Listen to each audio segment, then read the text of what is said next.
À la une de l'actualité nationale ce lundi 13 mars, la cérémonie d'hommage national et de recueillement en la mémoire des victimes de l'attentat terroriste perpétré par AQMI sur la plage à Grand-Bassam. La cérémonie d'hommage a été présidée par le vice-président Daniel Kablan-Duncan. Le président directeur général Afrique de Electric, J. Irland, a été reçu par le Premier ministre Amadou Gon Coulibaly. Au cœur de l'entretien, les investissements du géant américain dans plusieurs domaines, notamment la santé et l'énergie. Création d'un comité de négociation de la trêve sociale dans le secteur public. Les organisations syndicales font des propositions. Elles ont rencontré le ministre de la fonction publique ce lundi en vue d'harmoniser leurs positions.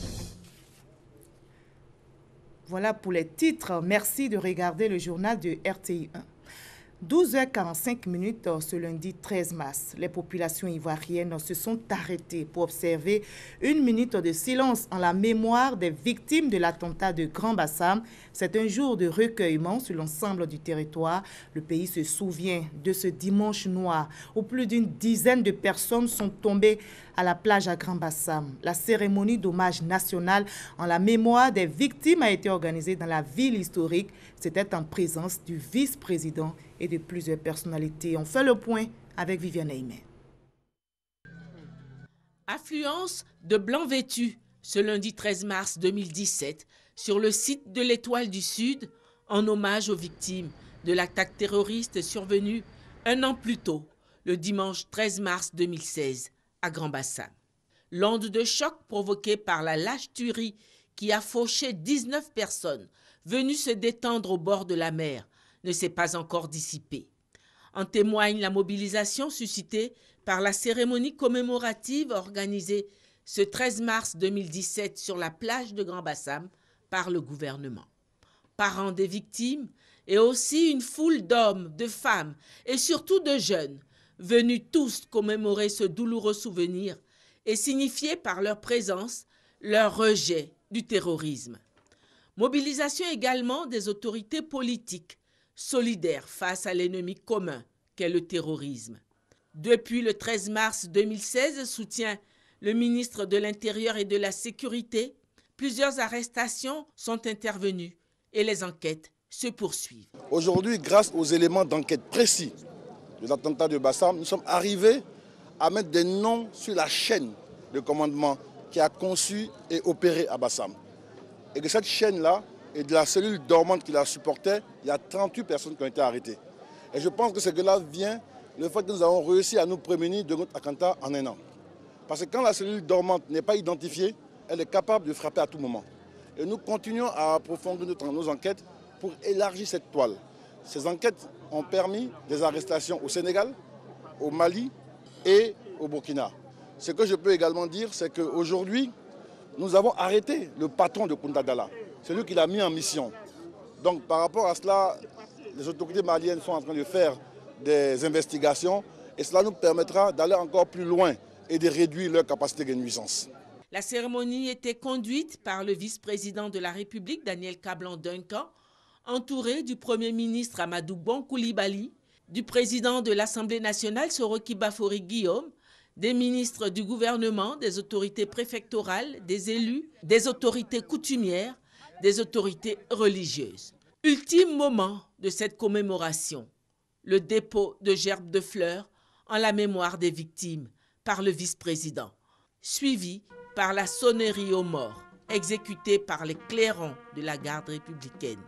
À 12h45 exactement, l'heure où tombaient le 13 mars 2016 les premières victimes de l'attaque terroriste.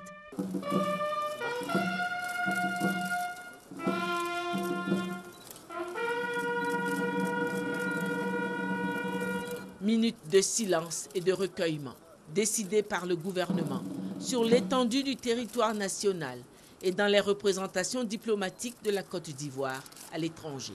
Commémoration dans le silence. À la fin de la cérémonie, la presse a réussi à arracher quelques mots au vice-président.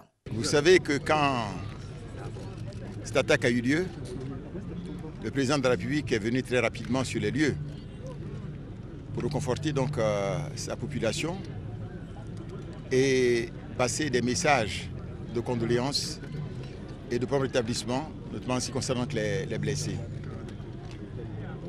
Vous savez aussi qu'il a organisé un mois après un hommage aux morts ici à Grand Bassam et après les dispositions pour aider les personnes qui ont donc été victimes et blessées, mais aussi pour aider Bassam à repartir.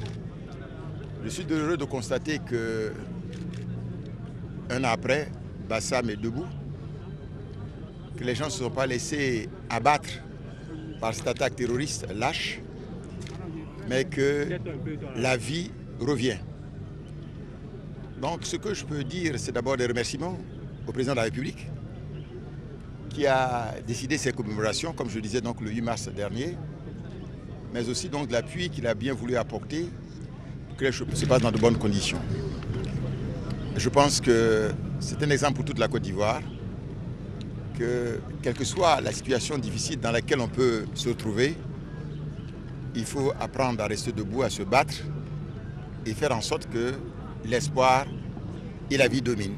Je voudrais profiter aussi de l'occasion pour remercier tous les chefs d'État et de gouvernement qui sont, vous savez, venus ici en son temps pour porter des témoignages de condoléances à la Côte d'Ivoire entière.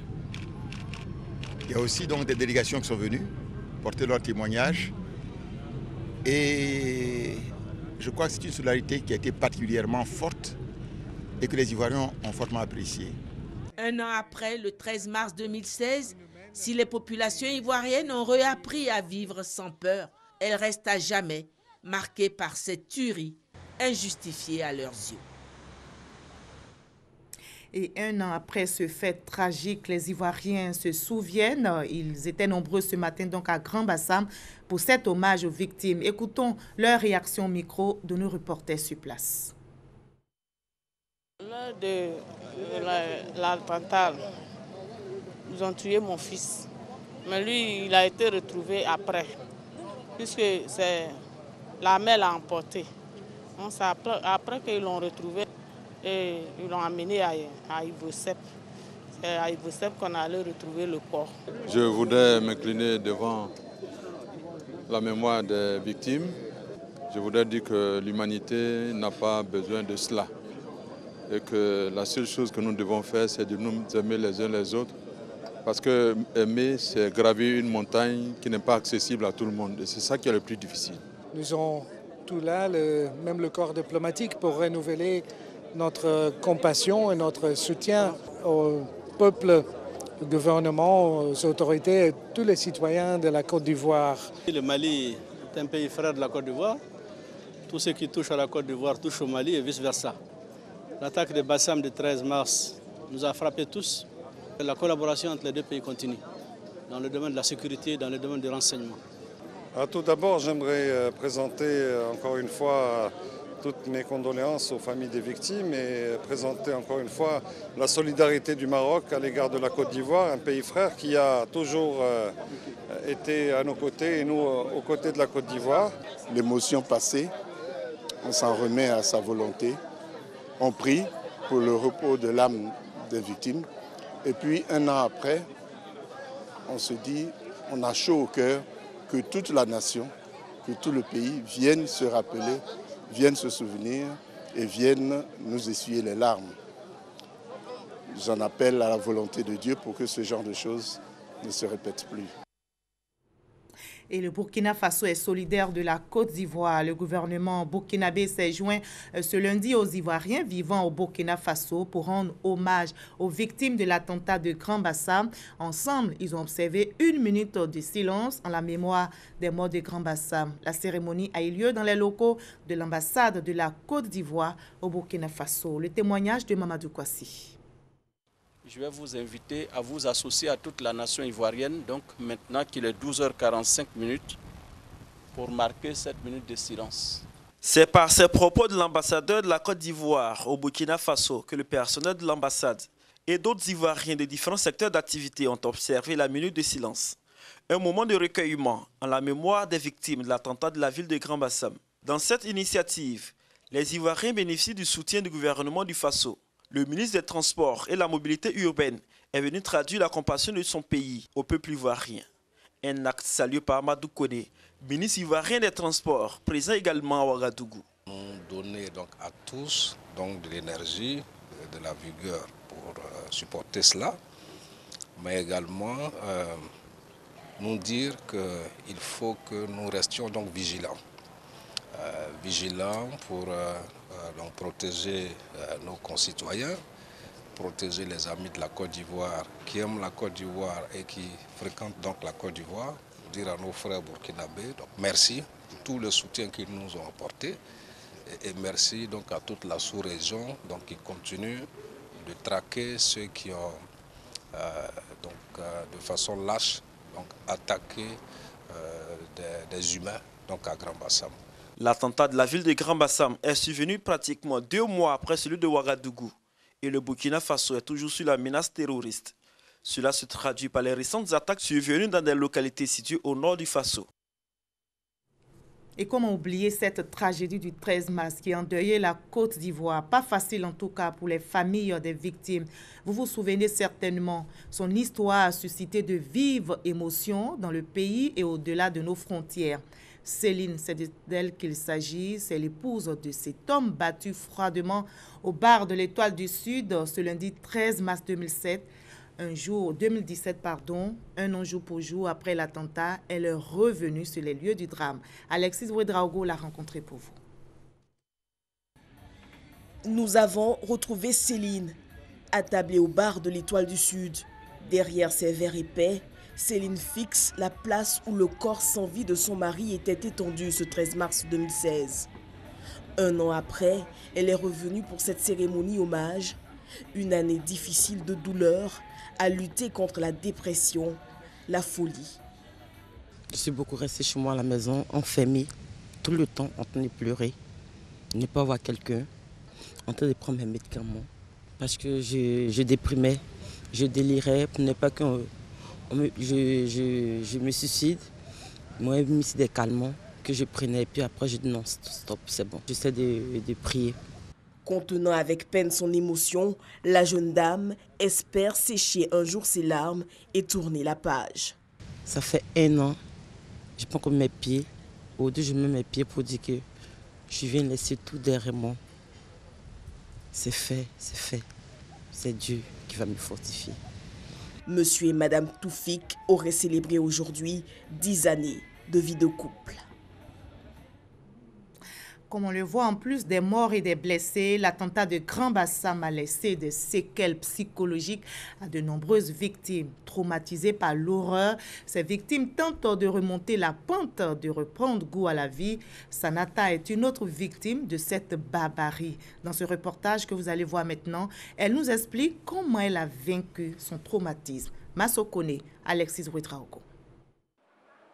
Dans son téléphone portable, des photos d'elle et de Sally, sa sœur.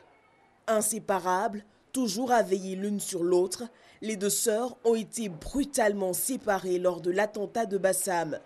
Elle était vraiment tout pour moi.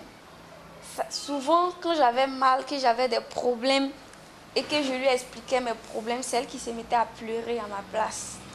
Comme elle était commerçante, elle me donnait de l'argent parce que moi je suis étudiante, ça ne va pas trop chez nous comme chez eux. Vraiment, elle m'a beaucoup aidée. Une séparation difficile à supporter, mais allégée par le soutien du gouvernement. Sanata fait partie des personnes qui ont bénéficié d'une assistance psychologique. Un appui qui lui a permis de dominer ses peurs et douleurs. Inscrite en 3e année de linguistique, Sanata a même eu le courage de reprendre le chemin de l'école. J'avais peur que la dialyse revienne vers moi. J'avais peur de la mort parce que j'ai perdu ma soeur comme ça. C'est là que le ministère m'a appelé, ils m'ont contacté. Ils m'ont mis en contact avec mes psychiatres. Le docteur m'a dit que non, je souffrais du psychotraumatisme. Grâce à ces entretiens-là, la peur qui était en moi, j'ai pu la dégager un peu. Et quelques temps après, j'ai repris les cours. Ça a passé. Vraiment, elle me manque beaucoup, mais c'est la vie. Je sais que là où elle est, son souhait, c'est que je sois heureuse, que je profite de la vie. Pour l'hommage aux victimes de Grand Bassam, Sanata a elle aussi observé une minute de silence en mémoire de Sally et de toutes les autres victimes. Je rappelle, 19 morts et plusieurs dizaines de blessés. La Côte d'Ivoire donc est en deuil et c'est le lourd bilan de l'attaque terroriste revendiquée par AQMI. 3 jours de deuil national avaient été décrétés pour rendre hommage aux victimes, des victimes traumatisées, marquées à vie. Pour faire face à ce traumatisme, des cellules ont été mises en place pour le suivi psychologique et médical de ces victimes. Un an après, quelle est la situation de ces victimes? Comment font-elles face à la douleur? Le témoignage d'Herman Guivé. Dans les minutes qui suivent l'attaque de Grand Bassam, les secours s'organisent. Il faut rapidement porter assistance aux victimes en état de choc. SAMU, ministère de la Santé, ministère de la Solidarité et autres organismes internationaux se mobilisent. Voici aujourd'hui 1 an, jour pour jour, que le terrorisme, dans sa folie furieuse, frappait les plages de Grand Bassam. Au cœur de cette prise en charge des victimes, le docteur Samuel Traoré, chargé du suivi psychologique des victimes du 13 mars. Nous mettons le cap sur l'INSP, l'Institut national de santé publique d'Adjamé. Le docteur Samuel Traoré nous rappelle qu'après avoir été exposé à de tels événements, une vie peut basculer dans le chaos. Le patient a cette impression que l'événement qui a été vécu est revécu, comme un film qui tourne en boucle. L'exemple de l'attaque de Bassam, si c'est au cours d'une virée sur la plage que l'événement a eu lieu, il n'aura plus le courage de retourner sur une plage. Comment s'est déroulée la prise en charge psychologique des victimes du 13 mars? Écouter les victimes qui vont verbaliser, parler de ce qu'elles ont vécu. C'est déjà une approche thérapeutique, c'est-à-dire c'est une approche qui soigne. Alors la deuxième étape, c'est de les recevoir en consultation de santé mentale. Et en consultation de santé mentale, nous reprenons d'autres séances de débriefing pour leur permettre déjà toujours de verbaliser. Et en fonction des signes qui se présentent, on peut apporter des traitements à base d'anxiolytiques qui peuvent induire le sommeil ou bien ajouter à cela un antidépresseur. Mais ce n'est pas toujours l'approche médicamenteuse qui est préférée en première intention. Certaines victimes ne se relèvent jamais de tels traumatismes. Au lendemain de l'attaque, la presse nationale et internationale en a fait son chou gras. Profondément affectées par le tapage médiatique, certaines victimes se sont repliées sur elles-mêmes, se protégeant des caméras et interviews. Nous avons justement rendez-vous avec une de ces victimes qui avait donné son accord de principe pour une interview. Nous essayons à maintes reprises d'entrer en contact avec elle. Elle ne décrochera jamais son téléphone. Nous quittons l'Institut national de santé publique d'Adjamé. En plus de la prise en charge psychologique, l'État a également pris en charge les blessés. C'est le cas de Lopoabi Rolando que nous retrouvons au CHU de Yopougon. Au cours de l'attaque, le jeune homme a pris une balle en pleine jambe.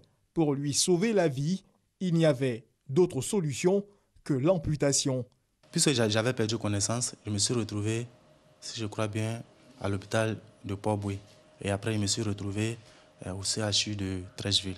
Et là, quand je me suis réveillé, j'étais déjà amputé. Lopoabi Rolando est en pleine rééducation. Il bénéficie d'une assistance particulière. Tu tournes, ok, tu vois?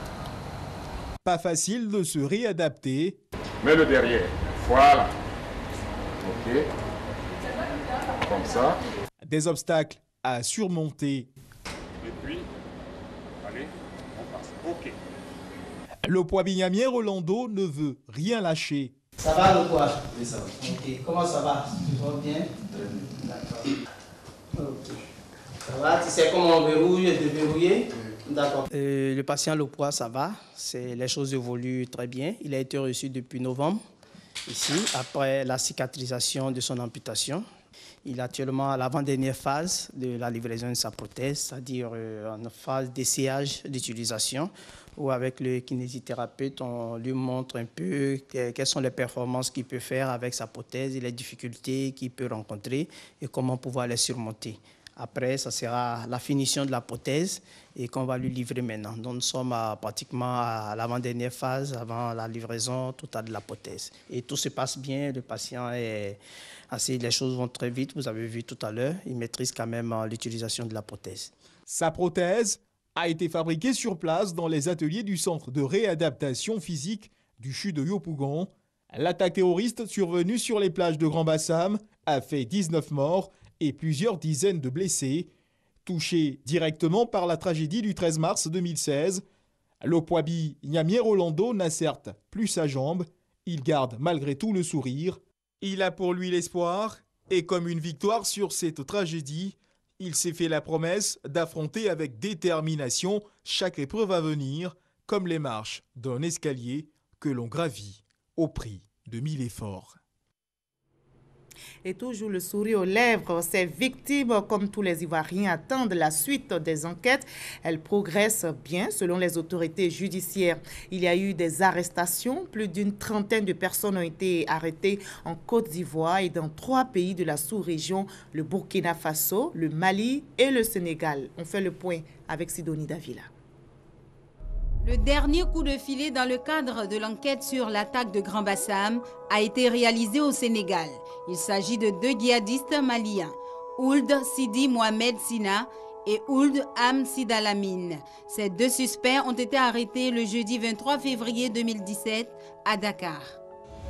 Plusieurs mois auparavant, soit le 16 avril 2016, Alou Doumbia était arrêté à Bamako. Selon les services de renseignement maliens, il serait le second acteur principal de l'attentat et aurait convoyé ses collègues terroristes du Mali en Côte d'Ivoire. Avec eux, des armes et des munitions camouflées dans le 2e réservoir d'un véhicule de type 4x4.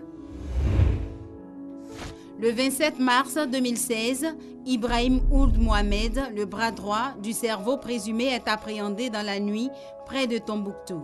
Quelques heures plus tard, l'un de ses complices, Midi Ag Sogda Diko, le logisticien du groupe, est arrêté au sud de Gao.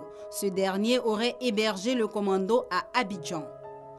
3 mois plus tard, nous sommes en mai 2016, les enquêteurs épinglent dans la commune de Port-Boué à Abidjan Barry Hassan, dit Barry Batesti, un Ivoirien suspecté lui aussi d'avoir joué un rôle clé dans le carnage de la cité balnéaire. Il serait par ailleurs le chauffeur de Kunta Dalla, le cerveau présumé de l'attaque de Grand Bassam, qui lui continue de courir. Au total, plus d'une trentaine d'arrestations ont eu lieu et l'enquête, elle, se poursuit pour en savoir davantage sur cet attentat terroriste qui a endeuillé la Côte d'Ivoire. Et les forces spéciales se souviennent aussi du 13 mars. Des éléments de cette unité d'élite sont tombés, vous vous souvenez, ce dimanche noir sur le front. 3 éléments ont perdu la vie au cours de la riposte contre les terroristes à la plage de Grand Bassam. Ce lundi, les forces spéciales à Adiaké ont rendu hommage à leurs frères d'armes tombés au champ d'honneur. La cérémonie a eu lieu sur la base des forces spéciales à Adiaké. C'était en présence des parents des défunts. Un hommage a été également rendu à la dizaine de forces spéciales décédées au cours des missions d'intervention depuis la création de ce corps d'élite en 2011. Je vous livre à présent ce communiqué qui vient de nous parvenir. Il émane du ministère d'État, ministère de l'Intérieur et de la Sécurité. Le samedi 11 mars 2017, le muezzin principal de la grande mosquée de Mans, El Hadj Doumbia Dramane, a succombé suite à des coups à l'arme blanche portés par le nommé Doumbia Yacouba, 23 ans, piqué d'une crise de démence. Il ne s'agit donc pas d'une attaque terroriste, contrairement à ce qu'une certaine presse tente de faire croire. Le gouvernement présente ses sincères condoléances à la famille du défunt et à toute la communauté musulmane. Le gouvernement condamne l'exploitation tendancieuse de ce drame en violation du respect dû à la dépouille et à la famille. La une du quotidien Soir Info de ce jour 13 mars 2017 illustre bien cette volonté de choquer et de traumatiser l'opinion par la narration déformée et sensationnelle de faits sociaux. Le gouvernement invite la presse à plus de responsabilité, surtout en ce moment où la Côte d'Ivoire commémore la douloureuse attaque terroriste de Grand Bassam le 13 mars 2016. Et alors que justement ces enquêtes sur l'attentat terroriste en Côte d'Ivoire se poursuivent, en France s'est ouvert aujourd'hui le procès du Vénézuélien Carlos devant la cour d'assises spéciale pour assassinat terroriste, figure du terrorisme des années 1970-1980. Ramirez Sanchez, dit Carlos, âgé de 67 ans, va être jugé pendant 3 semaines par une cour composée de magistrats pour l'attentat le plus ancien que le reproche la justice française. Et loin de la France, ici en Côte d'Ivoire, l'Africa Progress Panel est un groupe de personnalités issues du secteur public. On en parlera tout à l'heure, mais sachez que le vice-président, comme vous le voyez dans les images, Daniel Kablan-Duncan, a reçu aujourd'hui 2 personnalités. Il s'agit de Kofi Annan, l'ancien secrétaire général des Nations Unies et l'ancien président de la République fédérale d'Allemagne. Kofi Annan est à Abidjan pour présenter le dernier rapport de l'organisation Africa Progress Panel, dont il est le président, un rapport qui invite les gouvernements africains à se mobiliser afin de relever les défis liés à l'accès à l'électricité. Quant à l'ancien président allemand, il est venu inviter la Côte d'Ivoire à prendre part au prochain sommet du G20 en Allemagne, en marge duquel la chancelière Angela Merkel aura une rencontre importante avec les dirigeants africains.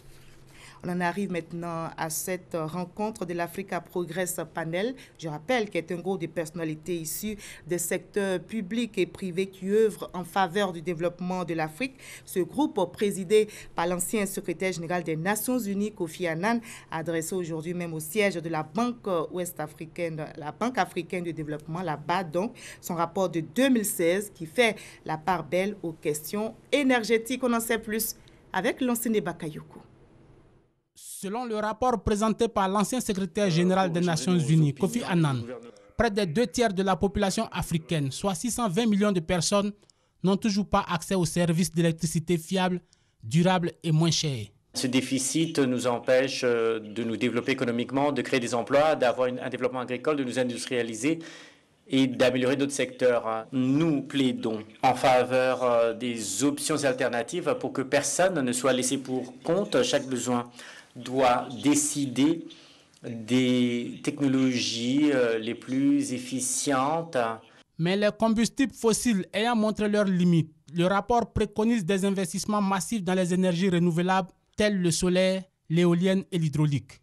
Sur ce chantier, les gouvernements africains doivent prendre le leadership par l'instauration d'une réglementation qui encourage le secteur de l'énergie à exploiter efficacement son potentiel. Nous exhortons tous les gouvernements à mettre sur pied des plans intégrés, des politiques adéquates pour assurer cette transition énergétique en Afrique. Le succès des pays tels la Côte d'Ivoire, l'Éthiopie, le Maroc, le Rwanda et l'Afrique du Sud nous montre ce qui est possible avec de la détermination et de la durabilité. En 2017, le portefeuille projet à financer au niveau du secteur énergétique par la Banque africaine de développement s'élève à 3 000 milliards de francs CFA. Le PDG de General Electric a été reçu cet après-midi par le Premier ministre Amadou Gon Coulibaly.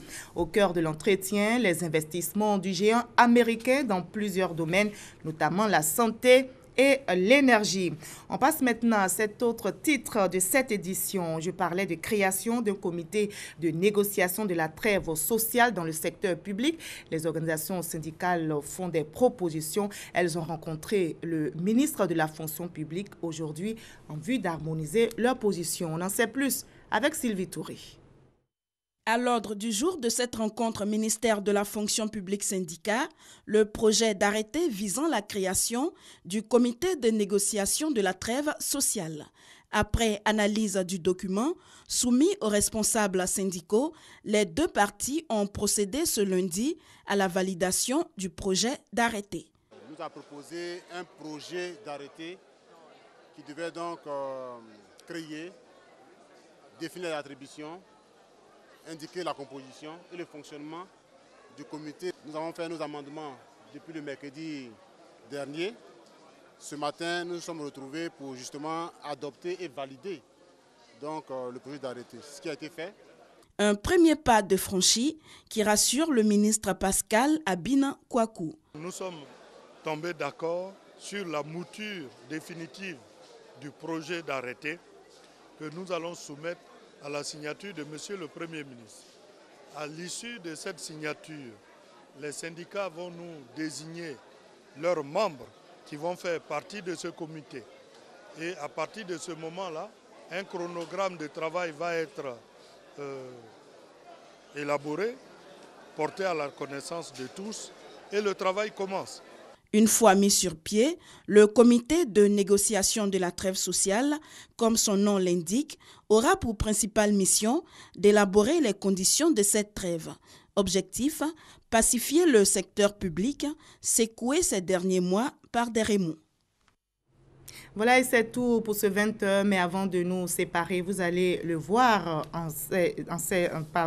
dans les images. La Côte d'Ivoire s'est arrêtée ce 13 mars pour observer une minute de silence. Je vous propose de voir donc toutes ces images et c'est ainsi qu'on se dit au revoir. À demain, 20h. 12h45, heure donc du début de l'attaque revendiquée par Al-Qaïda au Maghreb islamique, les chrétiens catholiques, les musulmans. Bref, la population ivoirienne s'est arrêtée. Elle s'est souvenue et c'est sur ces images qu'on s'est dit au revoir pour ce soir.